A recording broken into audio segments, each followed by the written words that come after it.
Good evening friends, এটি আরেকটি নতুন ভিডিও। এই মেয়েটির বয়স 10 বছর। তো ও আমার কাছে এসেছে, ওর মেনলি 3টি সমস্যা। আচ্ছা, তোমার কি কি 3টা সমস্যা আমাকে বলো। আমার পা ব্যথা হয়। 1 নম্বর বলছে পা ব্যথা হয়।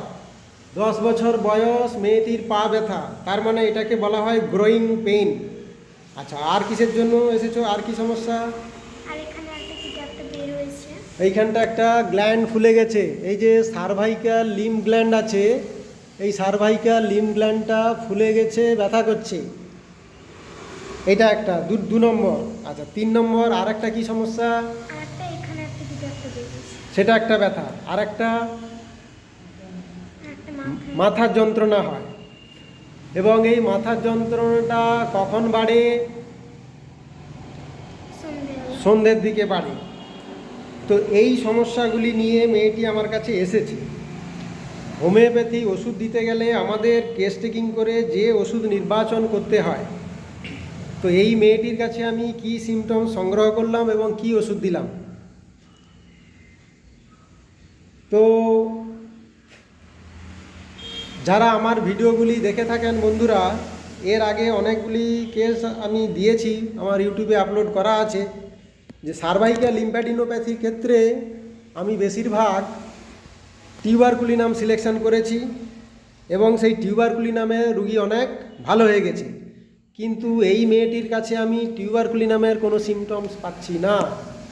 এই মেয়েটির জন্য আমি সিলেকশন করেছি মার্কুরিয়াস সলিউবলিস। কেন মার্কসল সিলেকশন করলাম? এর 1 নম্বর হচ্ছে, জিভটা দেখাও তো। দেখুন বন্ধুরা, টাং লার্জ, ফ্ল্যাবি, ময়েস্ট, জিভটা খুব বড়, থলথলে, এবং জিভে প্রচুর লালা রয়েছে, এবং ও যে ঘুমিয়ে থাকে, ঘুমের ঘরে মুখ দিয়ে একটু লালাও পড়ে। তো ঘুমের মধ্যে লালাও পড়ে। টাং লার্জ, ফ্ল্যাবি, এবং স্যালাইভেশন রয়েছে।